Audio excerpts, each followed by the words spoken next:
ഇരിങ്ങാലക്കുട കൂടൽമാണിക്യ ക്ഷേത്രത്തിലെ ഒരു കഴകം നിയമനവുമായി ബന്ധപ്പെട്ട് ഉയർന്ന വിവാദം നമ്മളെല്ലാവരും കേട്ടതാണ്.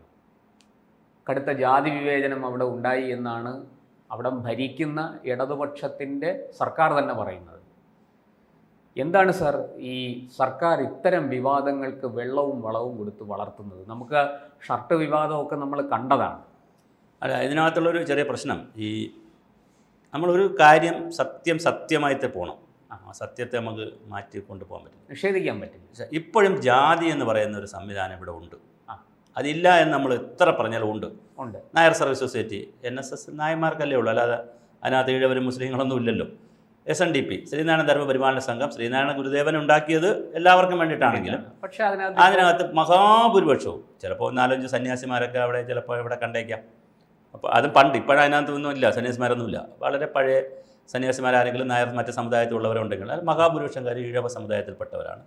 SNDPയുടെ എല്ലാ ശാഖകളും ഈഴവ സമുദായത്തിൽപ്പെട്ടവരാണ് കൈകാര്യം ചെയ്യുന്നത്. നാടാർ മഹാസഭ ആരാ കൈകാര്യം ചെയ്യുന്നത്? നാടാർമാരാണ്. പുലയർ മഹാസഭ ആരാണ്? പുലയന്മാരാണ് കൈകാര്യം ചെയ്യുന്നത്. ഇനി മുസ്ലിങ്ങളെ എടുത്താലും അതുപോലെ മുസ്ലിം ലീഗ്, ഇങ്ങനെ അടക്കമുള്ള എല്ലാവരും അവരവരുടെ ജാതി എന്ന് പറയുന്നത് രാഷ്ട്രീയ സാമുദായിക എല്ലാം എടുത്താലും അതിലെല്ലാത്തിലും ജാതി എന്ന് പറയുന്നത് ഒരു യാഥാർത്ഥ്യമാണ് ഇവിടെ. അതുണ്ട്. പിന്നെ കുറച്ച് മിശ്ര വിവാഹവും അതും ഇതൊക്കെ നടക്കുന്നു എന്നുള്ളത് ഒഴിച്ചാൽ അത് കൂടുതലും പഴയതുപോലെ ഒരു അയിത്തമോ അത് അയിത്തം അനാചാരം പ്രകടമായി എന്ത് ചെയ്യുന്നില്ല, പ്രകടമായി മറ്റൊരു ജാതിയെ തള്ളി, അത് ഭരണഘടനയും വ്യവസ്ഥയൊക്കെ മാറിയതുകൊണ്ടാണ്. അതെ, നിയമം കർക്കശവും നിയമം മാറി, ഭരണഘടന വന്നു, പിന്നെ വേറെ ഒരുപാട് സംവിധാനങ്ങൾ വന്നതുകൊണ്ടാണ് വിദ്യാഭ്യാസം ഉണ്ടായി. അതുകൊണ്ട് ആരും എന്ത് ചെയ്യുന്നില്ല, പുറത്ത് പറയുന്നില്ല. സാംസ്കാരികമായൊരു മാറ്റം സംഭവിച്ചു. സാംസ്കാരിക മാറ്റം അല്ലത്, സാംസ്കാരിക മാറ്റം നമുക്ക് പറയാൻ പറ്റില്ല. സാംസ്കാരിക മാറ്റം എന്ന് പറഞ്ഞാൽ ഇത് കളയണം, നമ്മൾ കളയാൻ നമ്മൾ തയ്യാറായിട്ടില്ല. മാട്രിമോണിയൽ എടുത്ത് നോക്കും നിങ്ങൾ, Brahmana matrimonial, Nair matrimonial, Ezhava matrimonial, Muslim matrimonial, Christian matrimonial എല്ലാം ഉണ്ട്. പിന്നെ പരസ്യം, ഈ വിവാഹത്തിൻ്റെ പരസ്യം വരുന്ന നോക്കും. അപ്പം ജാതി ഉണ്ട്, ജാതി ആചാരങ്ങളും ഉണ്ട്. ഒരാളിൻ്റെ താലികെട്ടല്ല മറ്റൊരാളുടെ താലികെട്ട് എല്ലാവർക്കും ഉണ്ട്, പക്ഷേ ഒരേ താലിയല്ല. ശ്രദ്ധിച്ചു നോക്കണം നിങ്ങൾ. ശൈലി ഒന്നല്ല. ശ്രീ ഗുരുദേവൻ്റെ പിന്നെ SNDP ബന്ധപ്പെട്ട ആളുകളുടെ എല്ലാ കല്യാണത്തിനും ഗുരുദേവൻ്റെ ഫോട്ടോ വെച്ച് പൂജിക്കും, ഫോട്ടോ വെച്ച് ആദ്യം മാലയിടും. നായന്മാരുടെ കല്യാണത്തിന് അത് ചെയ്യാറില്ല, അവർ മന്നത്തോപ്പനാവിൻ്റെയോ മറ്റാരുടെയോ ഫോട്ടോ വെച്ച് ചെയ്യാറില്ല. ഞാൻ പറഞ്ഞത് വളരെ സൂക്ഷ്മതലത്തിൽ പരിശോധിച്ചാൽ ജാതിയും ഇവിടെ ഉണ്ട്. സൂക്ഷ്മതലത്തിലല്ല, നല്ല സ്ഥൂലതലത്തിൽ നോക്കിയാൽ ഇവിടെ ജാതിയുണ്ട്. ജാതിയുടെ അടിസ്ഥാനത്തിൽ പിന്നെ അമ്പലങ്ങൾ നടത്തുന്നതും ജാതി അടിസ്ഥാനത്തിൽ തന്നെയാണ്. നായന്മാരുടെ ക്ഷേത്രമുണ്ട് ഇവിടെ, നായർ കരയോഗങ്ങളുടെ ക്ഷേത്രമുണ്ട്, ഈഴവർക്ക് ക്ഷേത്രമുണ്ട്, ശൈവമുള്ളവർക്ക് ക്ഷേത്രമുണ്ട്, പിന്നെ പുലയർമാർക്ക് ക്ഷേത്രമുണ്ട്. ഇതെല്ലാം ക്ഷേത്രങ്ങളും അങ്ങനെ തന്നെ ഉണ്ട്.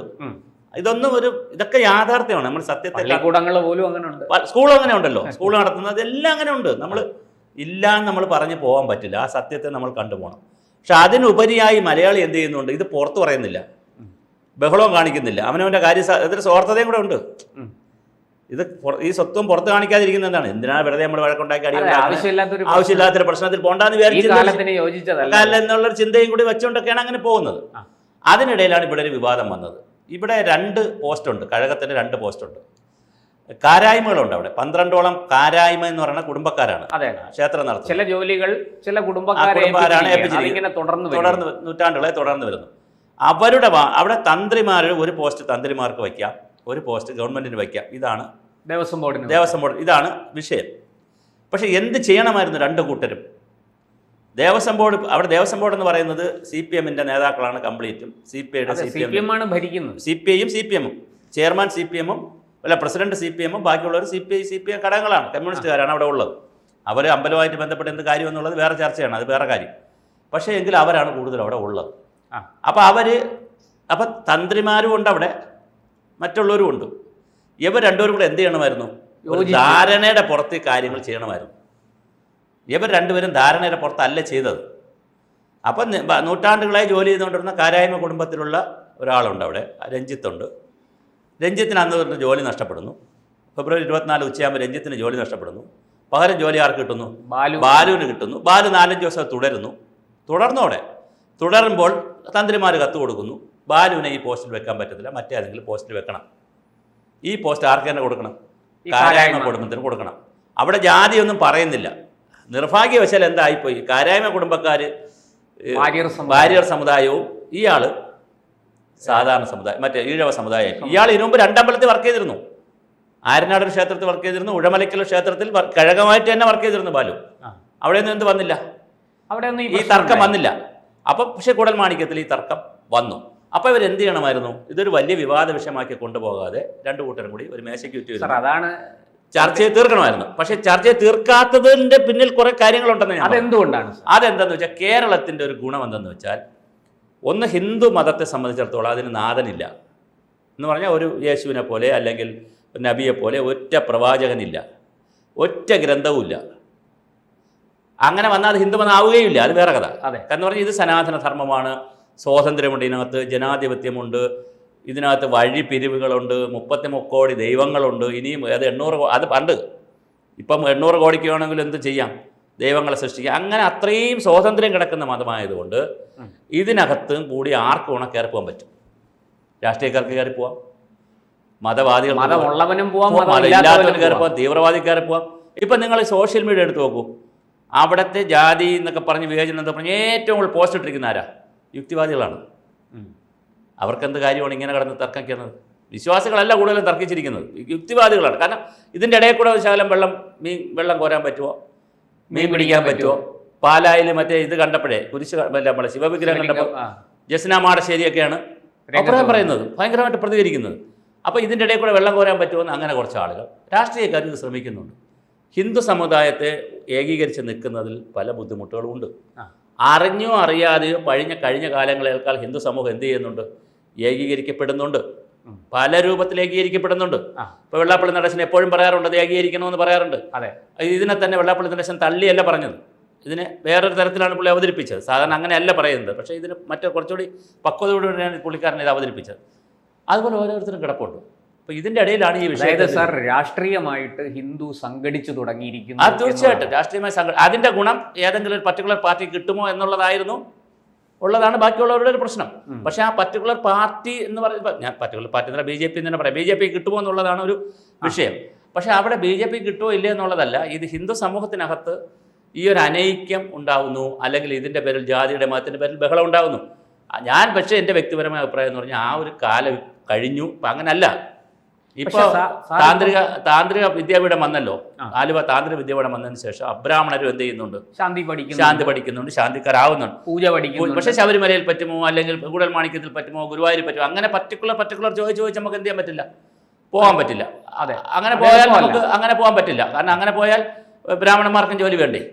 ഞാൻ വേറെ ഈ പറയുന്നത് പോലെ നൂറ്റാണ്ടുകളായിട്ട് നടന്നു വരുന്ന ഉപദ്രവം ഉണ്ടാക്കാത്ത ഒരു സംവിധാനം. ഒരു കാര്യം നിങ്ങൾ മനസ്സിലാക്കും, ഞാൻ ഒരു സമുദായത്തിന് വേണ്ടി പറയുന്നില്ല, ബ്രാഹ്മണ സമുദായത്തിലുള്ള എത്രയോ, അല്ലെങ്കിൽ പോറ്റ സമുദായത്തിലുള്ള തിരുമേനി എന്നൊക്കെ നമ്മൾ പറയുന്നത് എത്രയോ ആളുകൾ എനിക്കറിയാം.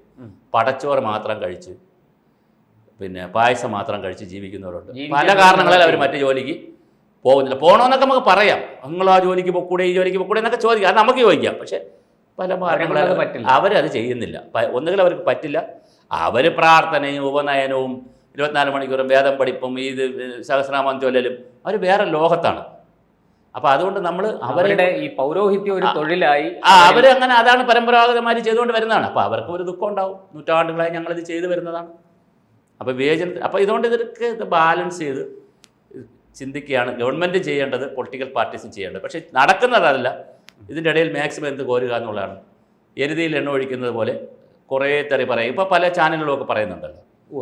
സാർ, അത് വളരെ വ്യക്തമല്ലേ, ഈ ഹിന്ദുക്കളിൽ അനൈക്യം നിലനിർത്തേണ്ടത് രാഷ്ട്രീയ പാർട്ടികളുടെ അതെല്ലാ കാലത്തും അങ്ങനെ ആയിരുന്നല്ലോ. ഭൂരിപക്ഷ മതത്തിൽ അല്ലെങ്കിൽ ന്യൂനപക്ഷ മതത്തെ കൂടെ നിർത്തും, ഭൂരിപക്ഷ മതത്തിൽ ഭിന്നിപ്പുണ്ടാക്കും. ഞാൻ പറഞ്ഞില്ല, ന്യൂനപക്ഷത്തെ കൂടെ നിർത്തും. രക്ഷകരുമല്ല, എന്ത് രക്ഷകരാണ്? ഈ രക്ഷകരായിരുന്നെങ്കിൽ ഓരോ സമ്മേളനമൊക്കെ നടക്കുമ്പോൾ ഇപ്പം നമ്മൾ കാണണ്ടേ? അങ്ങനെ ഒരു രക്ഷയൊന്നുമില്ല. അങ്ങനെ ഇപ്പോൾ ഹരിജനങ്ങളെ കുറിച്ച് എന്തോരം വോട്ട് തന്നെയാണ് അല്ല, ഹരിജനങ്ങൾ ഞാൻ ഇപ്പോൾ പറയുന്നത് ആ വാക്ക് ഉപയോഗിച്ച് ഇരിക്കുന്നില്ല. പട്ടികജാതി പട്ടികവർഗ്ഗക്കാരെ കുറിച്ച് അപ്പോൾ എന്തോരം അഭിപ്രായമാണ് പറയുന്നത്. പക്ഷേ എന്നാൽ ഒരു പട്ടികജാതിയിൽപ്പെട്ട നല്ലൊരു നേതാവിനെ വളർത്തിയെടുക്കാൻ ചെറുപ്പകാലത്തെ മിടുക്കരായ ആരെങ്കിലും നമ്മൾ കൊണ്ടുവരുന്നുണ്ടോ? അതിനകത്ത് ഇപ്പോൾ ഡോക്ടറേറ്റും ഇതൊക്കെ PhD ഒക്കെ ഉള്ളവരൊക്കെ ഉണ്ടല്ലോ. എങ്കിൽ പിന്നെ രണ്ടുപേരും അതിൽ നിന്ന് സെലക്ട് ചെയ്ത് കൊണ്ടുവന്ന് പൊതുമണ്ഡലത്തിലേക്ക് കൊണ്ടുവന്ന് വളർത്തിയെടുക്കുന്നുണ്ടോ? നമ്മൾ സ്ത്രീകളെ എടുക്കുന്നുണ്ടോ? നമ്മൾ വർത്തമാനം പറയുമ്പോൾ ഇപ്പോൾ CPM സംസ്ഥാന സെക്രട്ടേറിയറ്റിൽ സൈല ടീച്ചറിനെ എടുത്തു.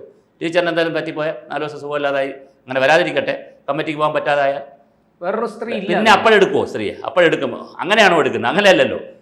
അപ്പോൾ 17 പേരെ എടുക്കുമ്പോൾ 5 പേർക്കാലും സ്ത്രീകളെ കൊടുക്കണം, 2 പേര്. അപ്പോൾ അത് അങ്ങനെ ഇത് മാറ്റിയിടും. അപ്പോൾ രാഷ്ട്രീയ പാർട്ടികളും ഇതിൻ്റെ സത്യസന്ധതയിലേക്കൊന്നും അല്ല പോകുന്നത്. അവരും ഇതിൻ്റെ ഇടയിൽ കൂടി കലക്കവെള്ളത്തിൽ മീൻ പിടിക്കും. ഇതിൻ്റെ ഇടയിൽ കൂടി വേറൊരു തരത്തിലേക്ക് അവരും കയറി പോവുകയാണ്. പത്രങ്ങളും മീഡിയകളും മാധ്യമങ്ങളും അതിൻ്റെ പുറകെ കിട്ടുന്ന അവർക്ക് വെന്തടം കടിക്കുക, വേവാത്തടം കളയുക. വേവെന്ന് ഉണ്ടാവുമല്ലോ ഒരു സാധനം, കംപ്ലീറ്റ് വേവാൻ സമ്മതിക്കത്തില്ല. പകുതി വെന്ത് വരുമ്പോൾ തന്നെ വെന്ത ഭാഗം എടുത്ത് കടിക്കും, ബാക്കി ഭാഗം എന്ത് ചെയ്യും? കളയും. അടുത്ത സ്ഥലത്തും പോയി എടുത്ത് കടിക്കും, കളയും. ഇങ്ങനെ കടിച്ചില്ല ആട് ഇല കടിക്കും പോലെ കടിച്ച് മൈലേജ് ഇത് കൂട്ടാൻ വേണ്ടി, ഏത് അവരെ റീച്ചും റേറ്റും കൂട്ടാൻ വേണ്ടിയുള്ള ഓട്ടമാണ്. ആട് ഇല കടിക്കും, വ്യൂവർഷിപ്പ് കൂട്ടാൻ വേണ്ടി ഒരു കാര്യമില്ല. സമൂഹം ഇതൊക്കെ മനസ്സിലാക്കുന്നുണ്ട്. അതുകൊണ്ടല്ലേ വലിയ പ്രതിഷേധമൊന്നും വന്നില്ലല്ലോ. അതെ, ഇത് പൊളിഞ്ഞു പോയി.